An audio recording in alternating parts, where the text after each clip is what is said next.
किसी चीज का मास जानने से आपको इस चीज के बारे में दो अलग अलग बातें पता चलती हैं। मिसाल के तौर पर, अगर आपको पता हो कि इस ट्रक का मास ज्यादा है तो आपको ये भी पता चलेगा कि इसमें इनर्शिया भी ज्यादा है, यानी इसे एक्सेलरेट करना काफी मुश्किल होगा, इसे स्पीड देना आसान नहीं होगा। और जब आप इसे स्पीड पर ले आएंगे तो फिर इसे रोकना भी बहुत मुश्किल होगा, इसके लिए काफी ज्यादा फोर्स चाहिए होगी। इसकी वजह यह है कि इसमें इनर्शियल मास ज्यादा है। और इनर्शियल मास का ये तस्वर सबसे बेहतर तौर पर न्यूटन सेकंड लॉ में नजर आता है, यानी एक्सेलरेशन। एक्सेलरेशन बराबर है नेट फोर्स तकसीम एम। यहाँ जो m डिनोमिनेटर में है ये इनर्शियल मास है, क्योंकि ये बता रहा है कि किसी चीज को एक्सेलरेट करना कितना मुश्किल है। अगर इनर्शियल मास ज्यादा हो तो एक्सेलरेशन कम हो जाएगी। मास आपको एक और बात भी बताता है, ये बताता है कि वो चीज ग्रेविटी के जरिए कितना असरानंदाज होगी। तो अगर इस ट्रक का मास ज्यादा है तो इसका मतलब है कि इस पर फोर्स ऑफ ग्रेविटी भी बहुत ज्यादा होगी, यानी force of gravity Fg। Force of gravity Fg इस ट्रक पर बराबर है mg, लेकिन यहाँ जो m है ये इनर्शियल मास नहीं है। यहाँ m ये बता रहा है कि ये ट्रक ग्रेविटी के जरिए दूसरी अशिया के साथ कितना असरानंदाज होता है। इसका मतलब है कि ये ग्रेविटेशनल मास है। अब हमारे यूनिवर्स में किसी भी चीज के लिए ये दोनों वैल्यूज यानी इनर्शियल मास और ग्रेविटेशनल मास एक ही होती हैं। तो इस ट्रक का इनर्शियल मास जो कि किलोग्राम्स में नापा जाता है बिल्कुल वही वैल्यू होगी जो इस ट्रक का ग्रेविटेशनल मास किलोग्राम्स में है। लेकिन जरूरी नहीं था कि ऐसा ही हो। मेरा मतलब है ये दोनों आइडियाज कंसेप्चुअली अलग हैं। एक यानी इनर्शियल मास आपको बताता है कि किसी चीज में इनर्शिया या एक्सेलरेशन की मुखालिफत कितनी है, जबकि ग्रेविटेशनल मास ये बताता है कि वो शे ग्रेविटी के जरिए कितना इंटरैक्ट करती है। तो आप ऐसा यूनिवर्स इमेजिन कर सकते हैं जहां शायद फोर्स ऑफ ग्रेविटी ना हो, लेकिन अशिया को दूसरी फोर्सेस से एक्सेलरेट करना फिर भी मुश्किल हो। या फिर आप ऐसा यूनिवर्स सोच सकते हैं जहां फोर्स ऑफ ग्रेविटी तो हो, लेकिन जो नंबर ये बताता है कि कोई चीज़ ग्रेविटी के जरिए कितना इंटरैक्ट करती है वो अलग हो सकता था इस नंबर से जो ये बताता है कि इस शे को एक्सेलरेट करना कितना मुश्किल है। लेकिन हमारे यूनिवर्स में ये दोनों नंबर्स एक ही हैं। मेरा मतलब है आज तक साइंटिस्ट बहुत ही नाजुक एक्सपेरिमेंट्स कर रहे हैं ताकि इन दोनों में कोई छोटा सा फर्क तलाश किया जा सके, लेकिन जितनी भी बेहतरीन एक्सपेरिमेंट्स अब तक हुई हैं इनके मुताबिक ये दोनों नंबर्स बिल्कुल एक जैसे हैं, चाहे कंसेप्चुअली अलग हों। तो ये बात जहन में रखना अच्छी है। अगर आप कोई एक्सपेरिमेंट करने जा रहे हैं तो आप आम तौर पर या तो इनर्शियल मास या ग्रेविटेशनल मास मेजर करेंगे। आप कैसे जानेंगे कि किसी एक्सपेरिमेंट में आपने कौन सा मेजर किया है? देखें, अगर आप एक सिंपल एक्सपेरिमेंट करें, जैसे स्प्रिंग स्केल लें, फोर्स मेजर करें जो आप एक कॉर्ड पर लगा रहे हैं और फिर इस कॉर्ड की एक्सेलरेशन मेजर करें मीटर स्टिक्स और स्टॉप वॉचेस या मोशन सेंसर से। और अगर आप ये सब न्यूटन्स सेकंड लॉ में डाल दें, यानी अगर आपको एक्सेलरेशन पता है मोशन डिटेक्टर, स्टॉप वॉचेस और रूलर से, और आपने फोर्स मेजर की स्प्रिंग स्केल से, और फिर आप इस m को सॉल्व करें तो ये m डिनोमिनेटर है न्यूटन्स सेकंड लॉ में। इसका मतलब है कि आपने इनिशियल मास सॉल्व किया है, क्योंकि आपने इस फॉर्मूला में सॉल्व किया जिसमें इनिशियल मास था। आप एक्सपेरिमेंटली कैसे पता करेंगे कि इस कॉर्ड का ग्रेविटेशनल मास क्या है? ये तो और भी आसान है। बस आपको करना ये है कि स्केल लें, यानी डिजिटल स्केल, अपनी काट लें, इसे डिजिटल स्केल पर रखें और देखें कि स्केल क्या रीडिंग दे रहा है, क्योंकि आप जानते हैं कि फोर्स ऑफ ग्रेविटी स्केल से मेजर हो रही है और यही वो नंबर है जो स्केल से मिलता है जो बताता है कि इस शे का वजन कितना है। तो स्केल बस यही रीडिंग देगा। और अगर आपको पता है कि आप किस प्लैनेट पर हैं तो आपको पता है कि आपके पास कौन सा जी है। तो अगर आपको पता है कि जी 9.8 है और आप इस m को सॉल्व करें तो देखें आपने ग्रेविटेशनल मास सॉल्व किया है, यानी ये चीज़ ग्रेविटी के जरिए कितना इंटरैक्ट करती है। तो जब भी आप कोई चीज़ स्केल पर रखकर इसका वजन लेते हैं और m हासिल करते हैं तो आप ग्रेविटेशनल मास ले रहे हैं। अगर आप दूसरा तरीका अपनाएं, यानी न्यूटन सेकंड लॉ के साथ, तो आप इनिशियल मास ले रहे हैं। लोग अक्सर इसमें कंफ्यूज हो जाते हैं, लेकिन ये काफ़ी आसान है।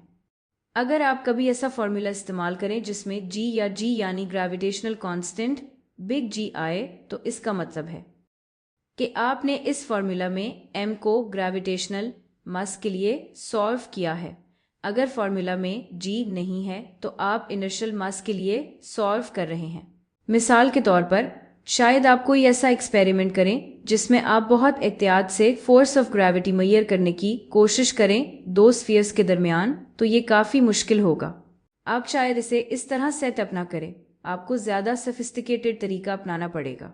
तो फर्ज करें कि आप बस ये मेजर कर सकते हैं कि ये दोनों स्फीयर्स एक दूसरे पर कितना फोर्स ऑफ ग्रेविटी लगाते हैं।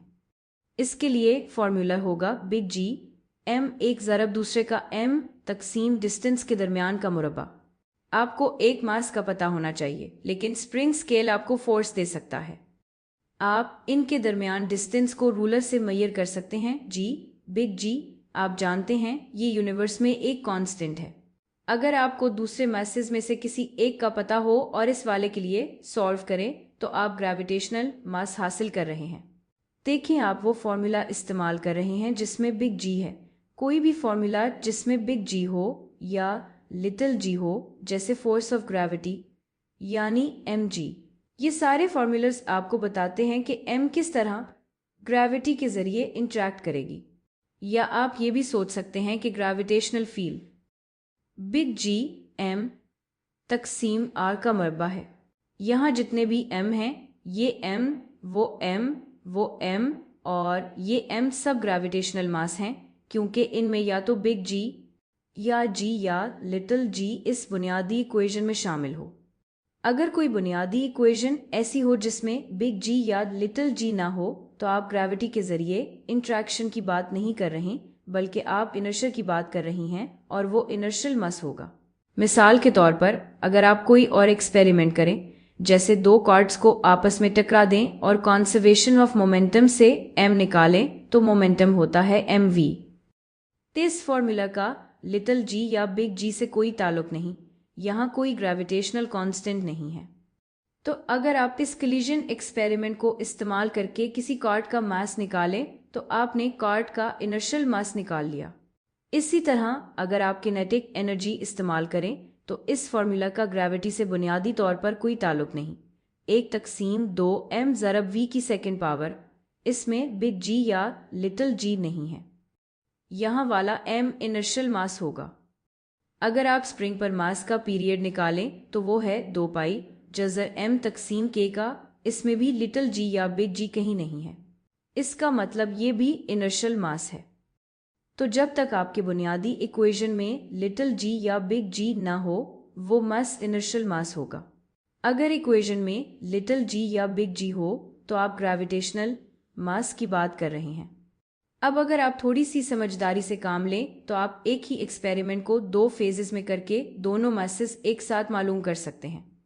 मिसाल के तौर पर फर्ज करें आपके पास एक स्प्रिंग है जिसका स्प्रिंग कांस्टेंट मालूम है, और आपने इस पर एक ब्लॉक लटकाया और आपने इसे आहिस्ता आहिस्ता नीचे किया यहाँ तक कि वो एक खास डिस्टेंस पर लटक गया, और फर्ज करें आपने मेजर किया कि ये कितना स्ट्रेच हुआ। अगर आप ये रूलर से मेजर करें तो आपको पता है कि इस पोजीशन पर स्प्रिंग फोर्स यानी के एक्स बराबर होनी चाहिए ग्रेविटेशनल फोर्स यानी एन जी के।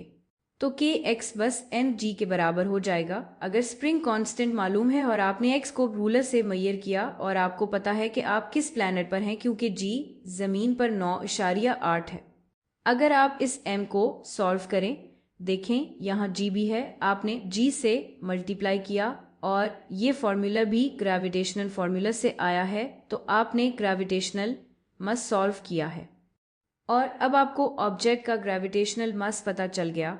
अब आप इनर्शियल मास कैसे मालूम करेंगे? तो फर्ज करें आप इसे थोड़ा सा और नीचे खींच लें, इसे थोड़ा सा और नीचे खींचें, फिर छोड़ दें और ये एक खास पीरियड पर ऑसिलेट करेगा। फर्ज करें आप वो पीरियड मेजर करें। स्टॉप वॉच से आप मेजर करें कि एक मुकम्मल साइकिल में कितना वक्त लगा। ये बराबर होना चाहिए 2 पाई जज़र m तकसीम k के। अब यहाँ कोई लिटिल जी या बिग जी नहीं है, इसका ग्रेविटी से कोई ताल्लुक नहीं। तो अगर आप ये पीरियड स्टॉप वॉच से मेजर करें और स्प्रिंग कांस्टेंट मालूम हो और आप इस m को सॉल्व करें, तो अब आपने इस ब्लॉक का इनर्शियल मास सॉल्व किया है और अब आपको दोनों पता चल गए। एक स्टेज में हमें ग्रेविटेशनल मास मिला क्योंकि वो mg से आया था, यानी m। दूसरे स्टेज में आपने इनिशियल मास देखा क्योंकि वो 2 पाई जज़र m तकसीम k से आया और ये फॉर्मूला का ग्रेविटी से कोई ताल्लुक नहीं। तो ये एक तरीका है जिससे आप दोनों मासेस एक साथ मालूम कर सकते हैं। तो रिकैप करते हैं, इनर्शियल मास और ग्रेविटेशनल मास नंबरों में तो एक जैसे हैं, लेकिन कॉन्सेप्ट में फ़र्क है। एक आपको बताता है कि कोई ऑब्जेक्ट एक्सेलरेशन के खिलाफ कितनी मुज़ाहमत करती है और दूसरा ये बताता है कि वो ऑब्जेक्ट ग्रेविटी के ज़रिए कितना इंट्रैक्ट करेगी। और अगर मास किसी बेसिक फार्मूला में आए जिसमें लिटिल जी या बिग जी हो तो वो ग्रेविटेशनल मास होगा, वरना वो इनर्शियल मास होगा।